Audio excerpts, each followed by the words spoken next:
So the first kind of poisonous conversation is divisive. It creates divisions and talks about groups and people. The second kind of poisonous conversation is obsessed with judging people. The third kind of conversation, I kind of already alluded to it, is conversations about the book of Allah and the sunnah of His Prophet ﷺ that are shallow, that are absolutely shallow. What do I mean? You know, if you hear a khutbah in which there are 30 ayat are quoted, 20 ahadith are quoted, ayah after ayah after ayah, hadith after hadith after hadith. How much time did you spend on each ayah? A few seconds, yes? And then you went straight to the next ayah. Then you went to the next ayah. Then you went to the next hadith. Then you went to the next ayah. How much time did you actually think about any one of those ayat? Very little. Very little. And you know what that is? That is not healthy. Every ayah of the Quran, every hadith of the Prophet ﷺ deserves attention. When you give me too much of that at the same time, I actually end up paying attention to none of it.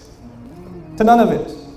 Allah complains in the Quran, أَفَلَا يَتَدَبَّرُونَ الْقُرْآنَ أَمْ عَلَى قُلُوبٍ أَقْفَالُهَا لِيَدَّبَّرُوا آيَاتِهِ not لِيَسْتَدِلُّوا بِآيَاتِهِ.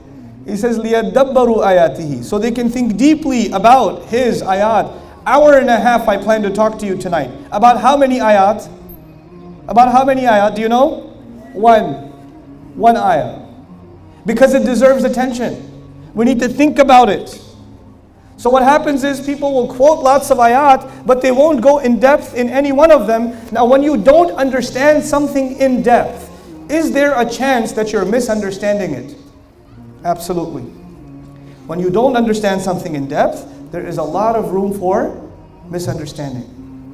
Because a shallow understanding can be very easily a problematic understanding.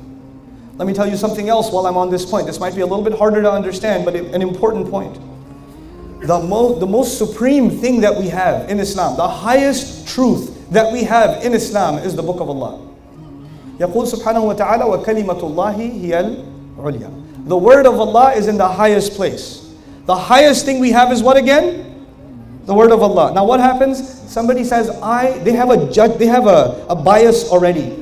They have a thing in their mind, and the concept in their mind is women are inferior to men. This is the idea they have in their head. Now that they have this idea in their head, they will pull a bunch of ayat, and they'll pull a bunch of hadith, and they'll give you dalil for why women are inferior to men. But what came first? The ayat came first, or their concept came first?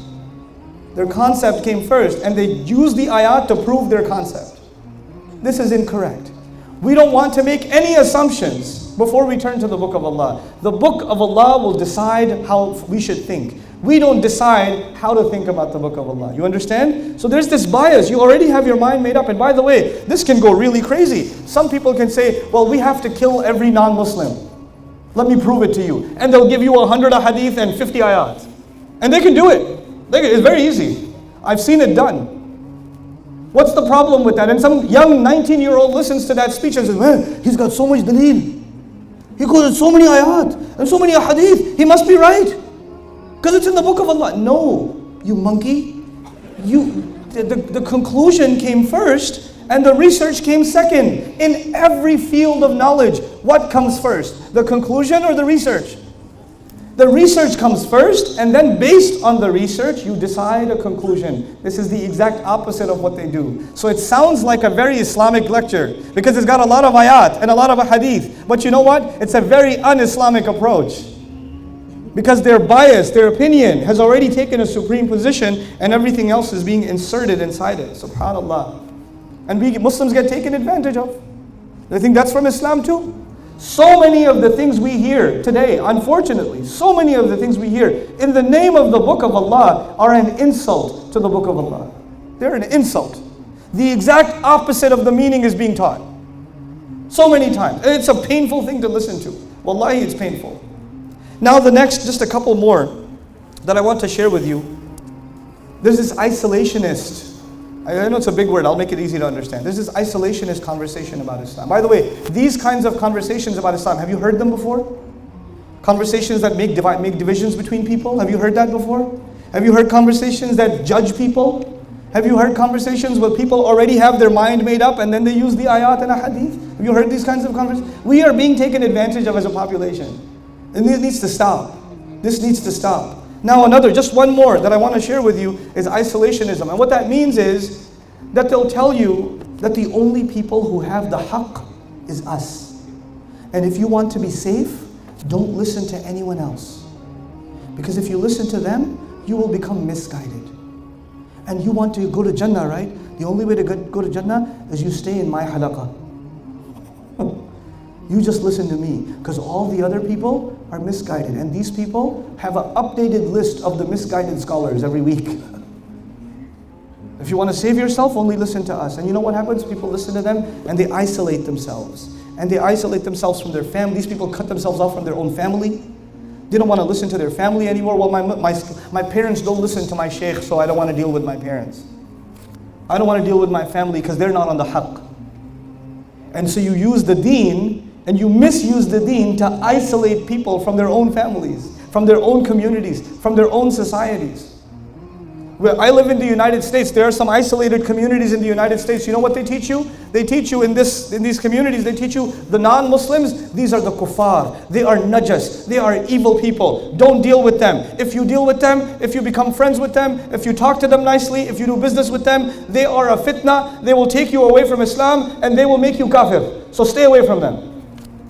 And so there are masajid in America. In America, there are masajid that have been there for 40 years. And the neighbors, next door neighbors, are non-Muslims. And they have no idea that that's a masjid. Because the people in the masjid say, fitna, the kuffar. Where did you get this from? Where did this come from? If Rasulullah sallallahu alaihi wasallam did not deal with the people in Mecca and he isolated himself, we would not be taking shahada today. I am a Muslim because my father is a Muslim, whose father is a Muslim, whose father is a Muslim, whose father is a Muslim, whose father is a Buddhist. I come from a Buddhist heritage. I looked it up.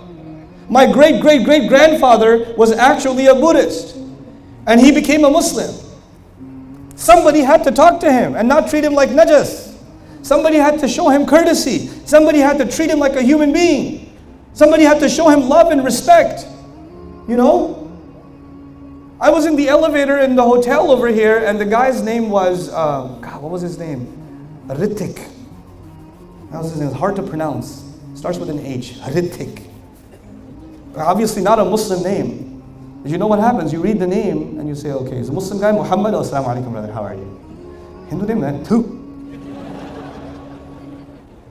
No. Hey, Ritik, how's it going? Good, sir. He used to work he works at the hotel. How long have you been working? 4 months, sir.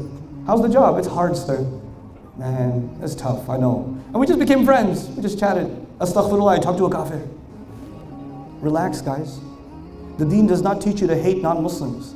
This deen came to bring dignity to all human beings. وَلَقَدْ كَرَّمْنَا بَنِي Adam. Allah says we gave respect to the children of Adam. I'll say that again. Allah says Allah gave respect to who? To who? Children of Adam. So every child of Adam alayhi salam has been given respect by who? By Allah. How do you not give them respect? Allah gives them respect, you don't give them respect. And you think Islam tells you to disrespect them? Islam tells you to look at them as evil? You don't even understand the ayah when Allah talks about mushrikun being najas. Where is the ayah? Where does it occur? What surah does it occur in? What context does it occur in? And how does it apply? We don't want to know because we just want to look at the surface and not study deeply. We don't have the time to study deeply. This is all the opposite of wisdom. But now we're going to talk about wisdom itself. This was a negative talk up until now. Now we're going to have what? The positive talk. Why did I organize it this way? Because I want to leave you with something positive. I don't want to leave you with something what? Negative. Now listen carefully. I'm going to start with an ayah that belongs to Surah Nahal. By the way, the ayah, invite people with wisdom, belongs to Surah Nahal. So all the ayat that I will use to explain this ayah also belong to Surah Nahal. They come from the same surah. And this surah at the end says, call people with wisdom. And the entire surah is full of examples of how do you call people with wisdom. The surah itself teaches you. It itself teaches you how to call people with wisdom. So I'm going to give you one example. Pay attention to this example. I will test you. Yes.